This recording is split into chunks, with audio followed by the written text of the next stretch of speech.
We're at Oak Grove Middle School in Bloomington, Minnesota at the India Association of Minnesota Governor's Candidate Forum. Hey, Mr. Governor. I'm Bob Carney, Jr. My main primary opponent, Representative Tom Emmer, the endorsed Republican candidate in the Republican primary, was also here.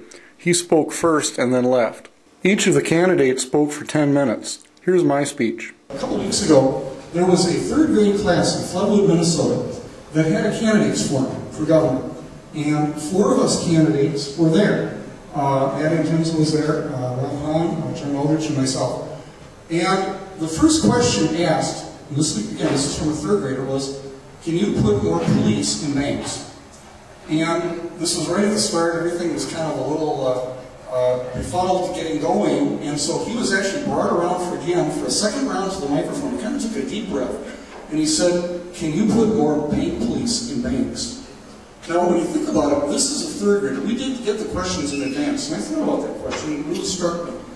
Again, it's a third grader. What does the third grader mean by this? Why would he be asking this? Is he talking about putting more police in the lobbies? And the reality is he's not. This is a young student who has heard about what's going on in the economy today. He's probably heard about banks that are foreclosing on people's homes. And when he says police, and when he edits that to say bank police, what he's talking about is regulation. He doesn't know what it is yet, but he knows that if an organization is doing something wrong, you call the police and you do something about it. So one of the things I want to do in this campaign is advance this phrase, bank police. It is some tremendous thinking by a third grader to describe what is needed in this economy with what's going on today. And the thing that occurs to me is, we really have to listen to our kids, and we have to listen to everybody in general.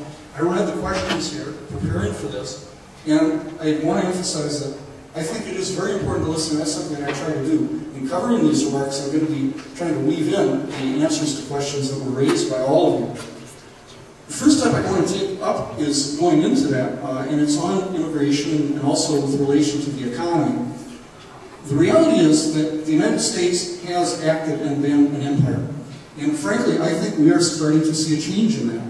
The characteristics have been use of military power, importing goods, and also importing quote-unquote brain power. And many of you have come to America, and your parents have come to America through because of educational opportunities, stayed here.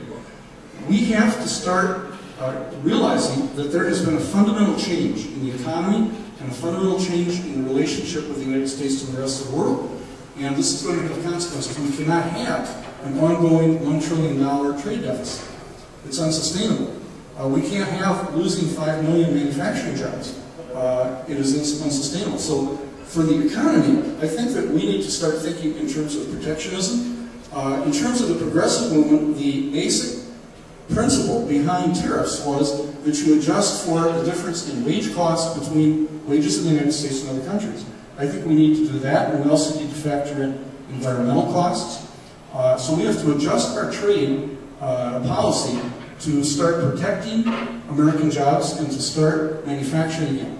This is necessary for us to maintain our country's independence. Now, in terms of immigration, I think we also have to recognize, in particular with reference to Mexico, I think we've done tremendous harm to that country over a period of time because we've drawn in people under what is a virtual policy, although not a legal policy stated, that they can come here and in effect be second-class citizens. That is unacceptable. I think that we need to work with Mexico in particular in building a long-term relationship where people who are here as immigrants and sending money back to their families can go back to Mexico because we are promoting economic development in Mexico. And I think we need to have more trade between the United States and Mexico. But I don't think that it's acceptable to have the kind of hypocritical legal policy and immigration that we've had.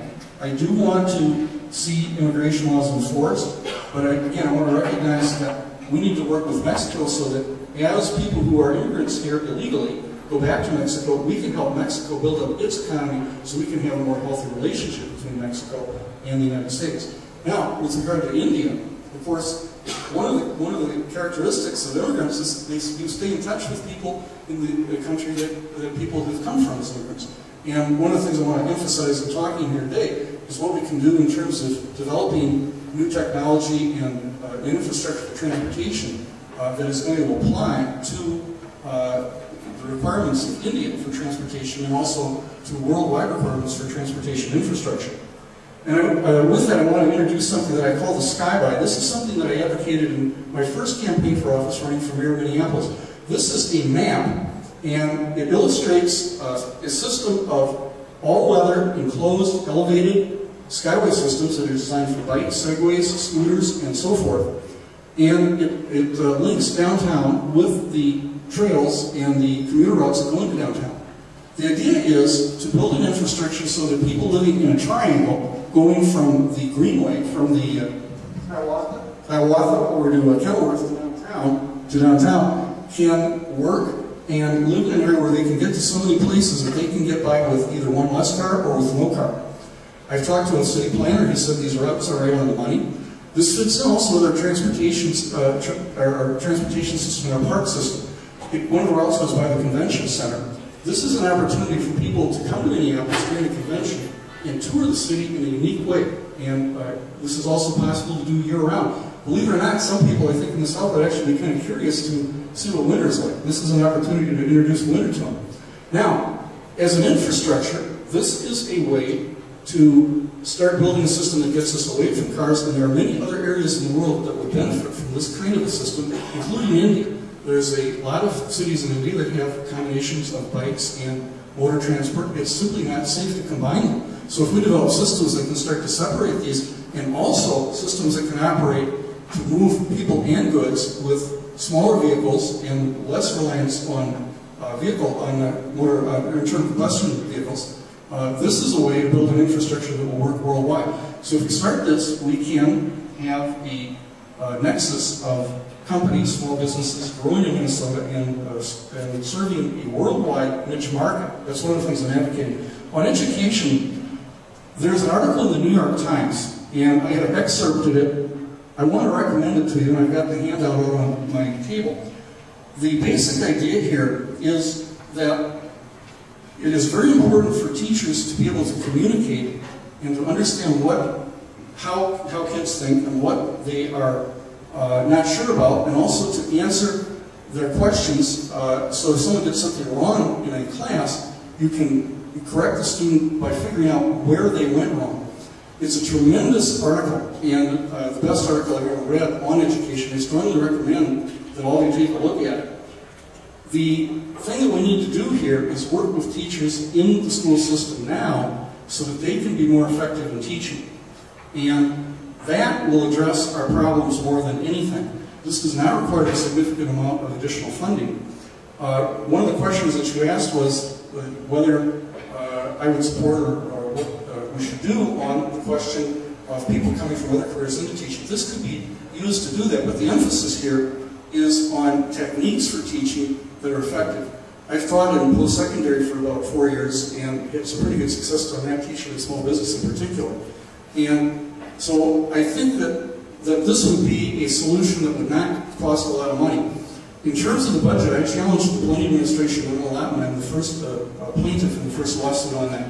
And I'm continuing to challenge the budget that was recently passed because I think it's unconstitutional. We need to have a constitutional amendment to take the amount that was legally allotted and move it forward. I'm running in the Republican primary, and I just want to leave you with one thought. We have Tom Emmer, and I think really that I'm the only reasonable alternative on the ballot on the Republican Party. We need a Republican Party in the United States that has solutions. We can't be the party of no. The people of America are looking for the party that can answer the question, what's next? And we need a combination of moderate and progressive policies to answer that.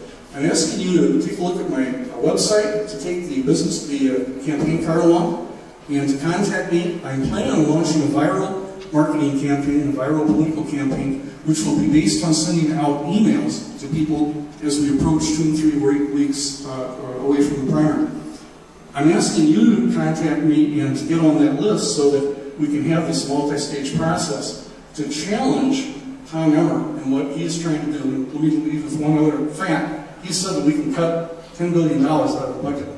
That absolutely cannot be done. Thank you.